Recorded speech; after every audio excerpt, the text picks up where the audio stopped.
My name is Nancy, and my knack for understanding people probably steered me toward a career in psychology. I ran my own clinic and dedicated countless hours to helping clients navigate their struggles, a bit ironic, considering the upheaval I faced later on. As I neared my late 30s, the yearning for a family caught me off guard. It was so unexpected that even my best friend, Chloe, noticed my urgency. Over coffee one day, she suggested setting me up with her second cousin. "Come on, Nancy. Ethan's a great catch, smart, funny, and stable. What's there to lose?" she urged. I hesitated, swirling my coffee. "I don't know, Chloe. Blind dates aren't my thing." She chuckled. "It's hardly blind if I show you his picture first. Plus, you guys can talk online before meeting. It's perfect."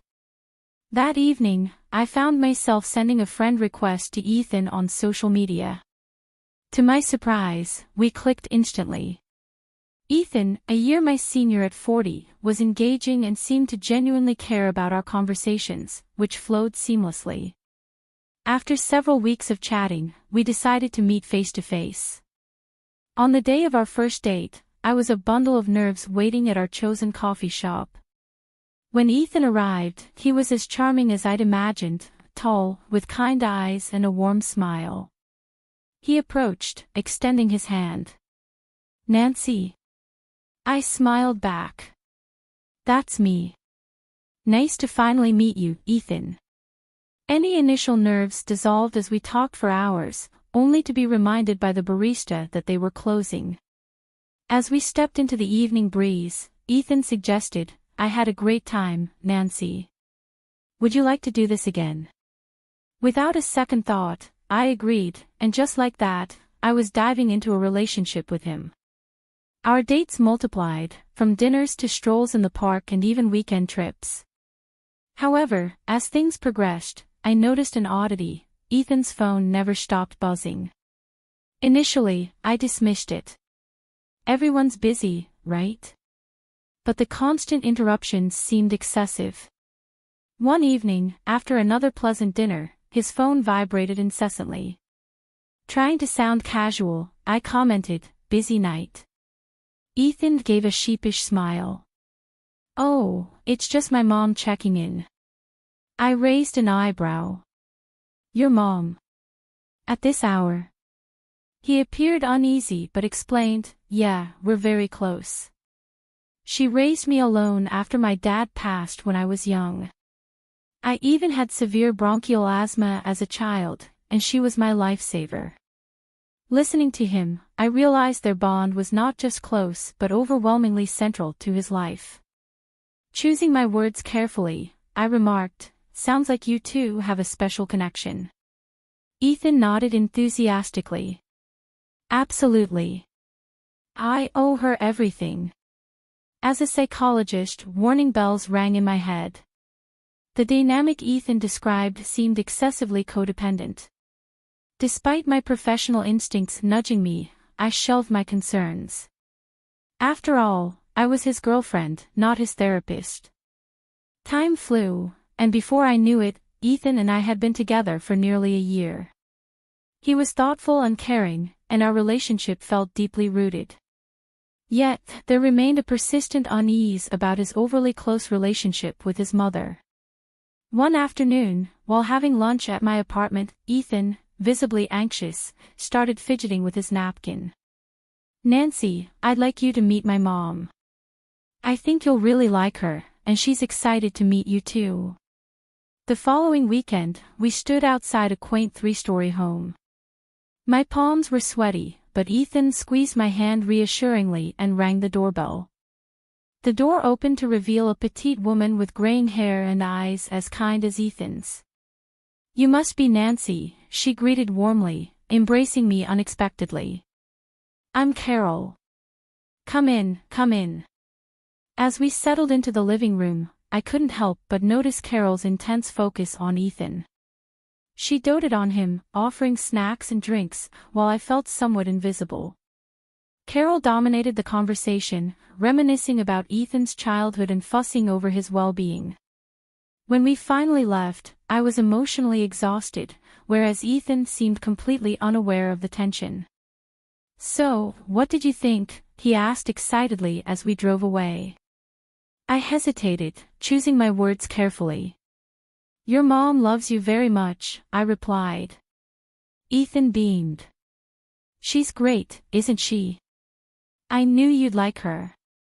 I managed to smile, not wanting to deflate his spirits, but inside, I was troubled by the dynamics I had observed. Months later, the complexity of our situation became even more apparent when Ethan proposed. Despite my concerns about his relationship with his mother, I accepted. I loved him and believed we could overcome any challenges together. We decided to move in together into my apartment and soon began planning our wedding. However, I hadn't anticipated how overwhelming Carol's involvement would be.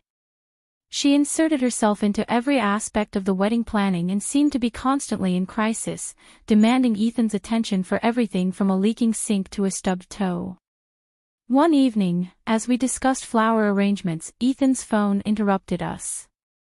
"What's wrong, Mom?" "The sink's leaking." "I'll be right there," he said, hanging up and turning to me apologetically. "I've got to go help Mom. You know how she is with plumbers." This scene became a daily occurrence. If Ethan ever showed reluctance, Carol's voice would crack over the speakerphone. "After all I've done for you, I just need a little help." Is that too much to ask?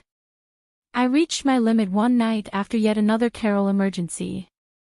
Gently, I suggested to Ethan, "I think it might be helpful if we saw a couples therapist, someone who could help us navigate this situation with your mom. Her demands seem a bit excessive."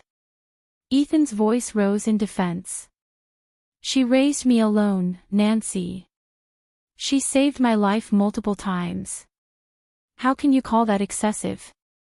With the implications of our entwined lives, Ethan saw only devotion. This was more than just a mother's love, it was a deep-seated bond that shaped every aspect of our relationship, and we needed to address it together. Realizing I had touched a sensitive issue, I quickly softened my approach. "I'm not questioning her love for you, Ethan. I'm just concerned about how it's affecting us," I explained. Ethan's demeanor softened. "Okay, maybe you're right, but let's deal with it after the wedding, okay? We're swamped right now, and I don't want to add any more stress." I knew I should have insisted on resolving these issues before we got married, but I was too worn out from constantly navigating around Carol's overwhelming presence. Reluctantly, I agreed to his request.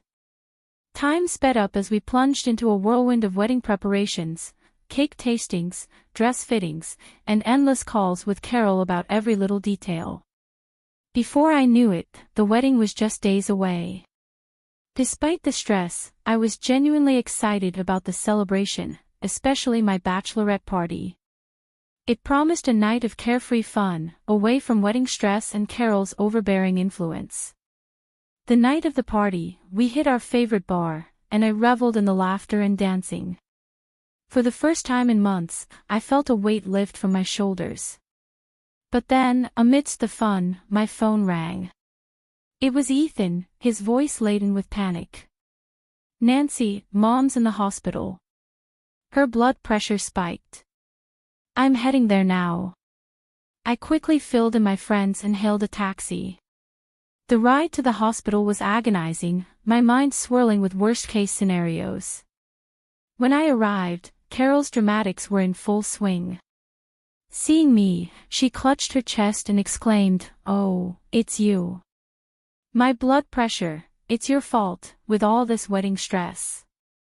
I stood frozen, shocked by her accusation. Ethan, looking apologetic yet firm, intervened. "Nancy, could you wait outside just for a bit?" Stunned, I complied and sat outside in the corridor, lost in thought as medical staff bustled around. After some time, I gathered my composure and approached the nurse's station. Maintaining my professional demeanor, I introduced myself to a doctor nearby. I'm Nancy, Carol Thompson's future daughter-in-law. Could you update me on her condition?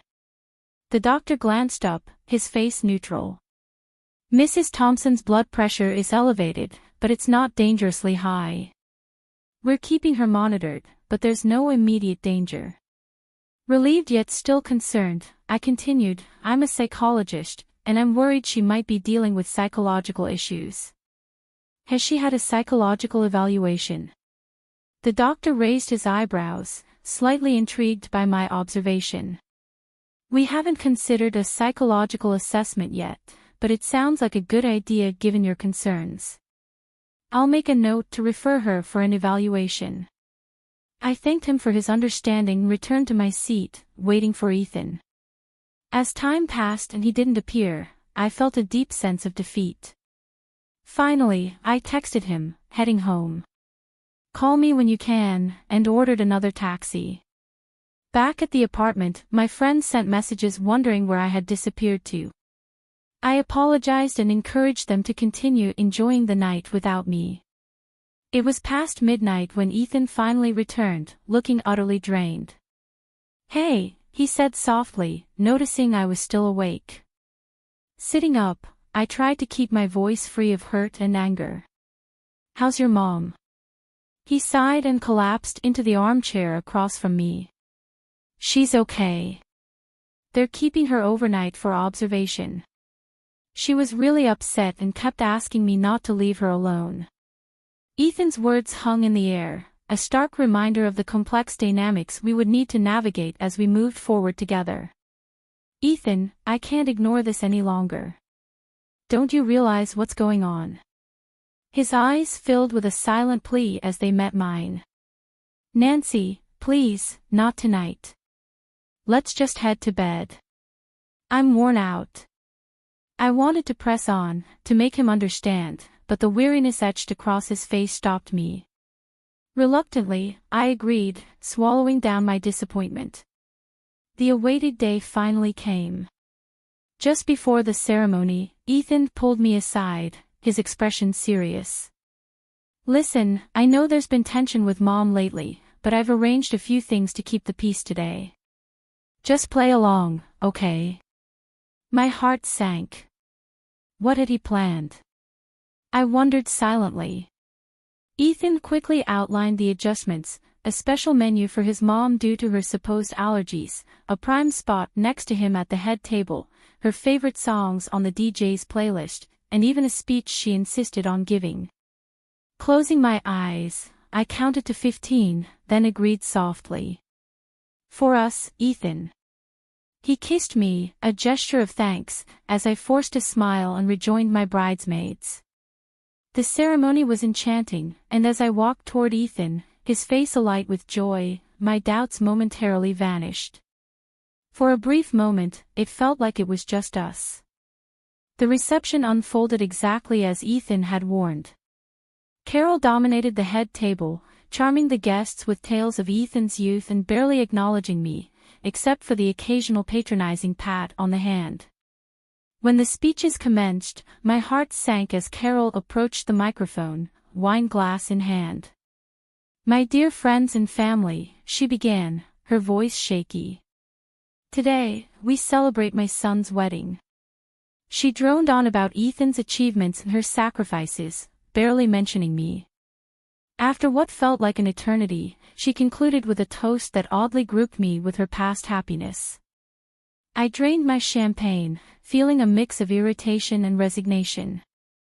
The rest of the evening was a blur of dancing, laughter, and cake, but Carol's presence was omnipresent, inserting herself into every moment. The wedding ended, but Carol's involvement didn't. She called daily, inventing new crises to demand Ethan's attention. One day, as Ethan reached for his keys, I finally voiced my concerns. Ethan, we need to talk. This isn't healthy. He acknowledged the problem, suggesting therapy as I had before, but each weekend brought new excuses to delay, Carol's errands, chores, or the cat's vet visits. 5 months into our marriage, the constant interruptions and lack of boundaries were suffocating. When I earned some vacation time, I seized the chance. "Ethan, let's go on a honeymoon. Just us, away from all this." To my relief, his face brightened. "That sounds amazing, Nancy. Where shall we go?" As we began planning our tropical escape, a spark of excitement ignited within me. For the first time in months, I felt a real sense of hope. This getaway was our opportunity to rekindle our connection and rediscover the reasons we fell in love. Ethan assured me enthusiastically, "I'll handle everything, the flights, the hotel, everything. And when we get back, we'll address the issues with Mom and maybe explore that therapy option we discussed." The day we were set to leave, I was nearly vibrating with excitement as we drove to the airport. Ethan seemed a little preoccupied, which I attributed to nerves about flying. At the check-in counter, he handed me my boarding pass. A quick glance caused me to pause in confusion. It read economy. Puzzled, I turned to him. "Economy? I thought we'd be together." Ethan shifted uneasily. "Well, I had some credit card points to use, but only enough for one first-class ticket. Since I'm taller, it seemed practical for me to take it. It'll save us some money overall." My heart sank. On our honeymoon, togetherness should have been the priority. Couldn't we have both flown economy and sat together? I questioned, my voice tinged with hurt. "Come on, Nancy, don't make a big deal out of this. It's just a few hours," he replied, a note of irritation in his voice. Trying to hold on to the fragments of my excitement, I made one more plea. "Can I at least come to the first-class lounge with you before the flight? We could pay extra." "No," Ethan replied sharply. "The ticket's in my name, they won't let you in. Look, I need to check in. I'll see you on the other side, okay?" Before I could say anything further, he was off, heading toward the first-class check-in. Feeling deflated, I trudged through security and settled into the regular boarding lounge. As I sat there, trying to cling to my dwindling excitement, a familiar figure caught my eye near the first-class lounge. It was a flash of gray hair and a floral dress, undoubtedly Carol's style. My heart raced. Was this my imagination, or was something off? Ethan's odd insistence on flying first class alone, his refusal to let me into the lounge, it all began to form a distressing picture. Compelled by a mix of hurt and suspicion, I approached the lounge desk. "Excuse me," I began, presenting my credit card. "I'd like to buy access to the lounge." The attendant looked skeptical but processed my request. Card in hand, I steadied myself for whatever lay ahead. As I entered the lounge, my eyes scanned the area until they landed in a secluded corner. There, Ethan and Carol sat close together, engaged in quiet conversation over coffee. Feeling betrayed, I strode toward them, my heels echoing sharply against the polished floor. They looked up in shock as I approached. Ethan's face went pale. "Nancy," he stammered, rising to his feet. "What are you doing here?" "I might ask you the same," I responded, my voice ice-cold. "Care to explain why you're here cozying up with your mother rather than with your wife?" Ethan glanced around nervously. "Nancy, please," he murmured. "Let's not do this here. I can explain everything after we land. I promise." Before I could respond, Carol's sickeningly sweet voice cut in. "Oh, Nancy, dear. What a surprise. Ethan and I were just about to enjoy a lovely first-class trip together. Isn't that nice?" Amidst the chaos of the airport lounge, my disbelief and hurt collided. Ethan confessed the real reason behind our separate travel arrangements. "Nancy, honestly, I used the points for 2 first-class tickets," he admitted, his face a canvas of regret and tension. "I thought Mom could use a treat." "And what about your wife, Ethan?" I exploded, letting go of any restraint. "We're supposed to be building our lives together, but here you are planning a luxury trip with your mother while relegating me to economy like an afterthought." Silence enveloped the lounge as all eyes turned to us, but the weight of their stares couldn't match the weight on my heart. "Do you even grasp what the past months have been like?" My words tumbled out, fueled by accumulated grievances, endless calls, trumped-up emergencies, his habitual prioritizing of her needs over ours, and now this betrayal. As Ethan reached out, trying to soothe the storm with a touch, I recoiled. "Nancy, let's not overreact. We'll have plenty of time to talk this through during the holiday. I'm sure we can resolve this." His words felt empty. "Resolve this?" I echoed, my voice hollow with resignation. "There's nothing left to resolve, Ethan. I'm done. I'm going home to file for divorce." His face paled. "Divorce?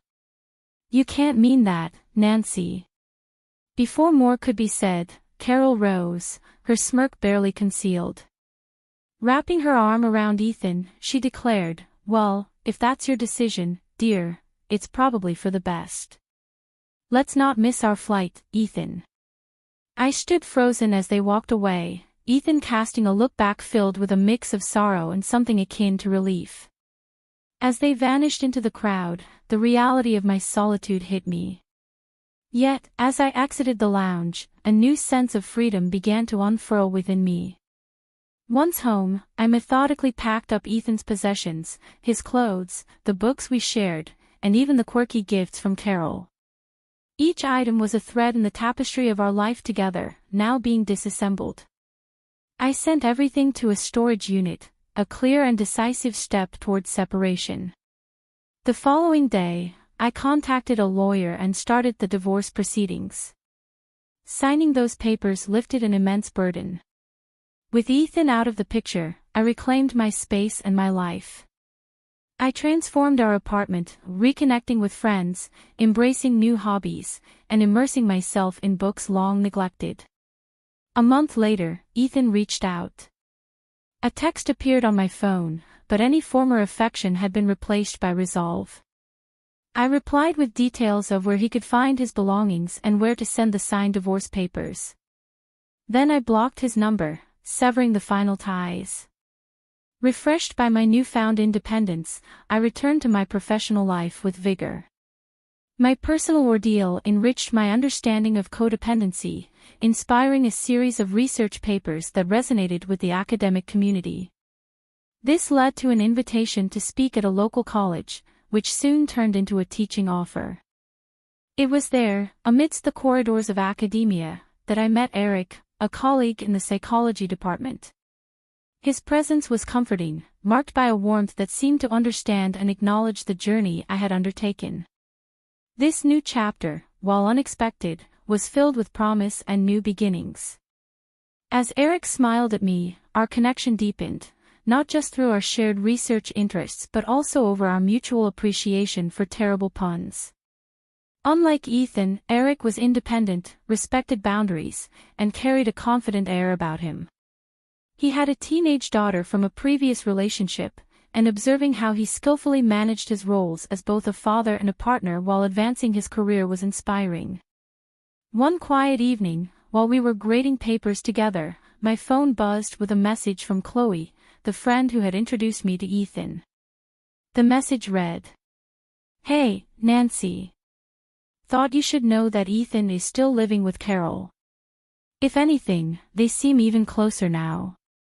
I'm so sorry for my part in all this. Hope you're doing okay." I paused, the message stirring old feelings for a moment. Setting my phone aside, I glanced up to find Eric watching me, a look of concern in his eyes. "Everything all right?" he asked gently. In that instant, a wave of calm washed over me. I realized how far I had come from those days of frustration and compromise. With a genuine smile, I responded, "Yeah, everything's fine." And it truly was. Whatever was happening between Ethan and Carol was no longer my concern. I was on a new journey, surrounded by people who supported and respected me, and living a life defined by my own choices and paths. As Eric poured us both another cup of coffee, we shared a quiet laugh about the ridiculous grading mistakes students made. In his presence, I found not only companionship but also a deeper understanding of what a healthy, balanced relationship should look like. My life, once overshadowed by the overbearing presence of Carol and the neglect of Ethan, had transformed into something vibrant and fulfilling. Through my struggles, I rediscovered myself and found a partner who valued my independence and strength. And for the first time in years, I felt genuinely hopeful about the future.